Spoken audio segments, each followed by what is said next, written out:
के रूह तू हमें तू ऐ खुदा के रूह।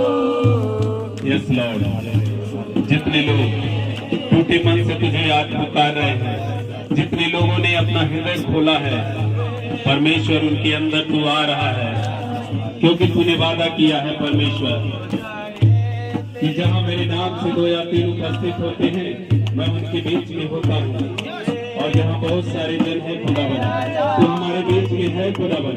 जितने लोग अपने हृदय को खोल रहे वो महसूस कर रहे हैं परमेश्वर, आज अभी इस वक्त गवाही का समय होने जा रहा है खुदा। बहुत से लोगों के जीवन में तू गवाही खड़ा कर रहा है परमेश्वर।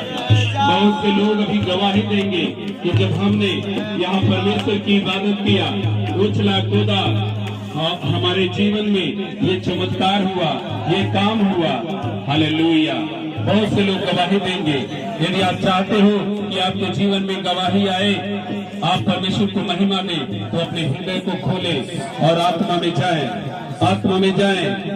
अपने घर के हर एक कामों से, हर एक चिंताओं से आप छोड़ करके परमेश्वर के शरण में आए, क्योंकि परमेश्वर का वचन कहता है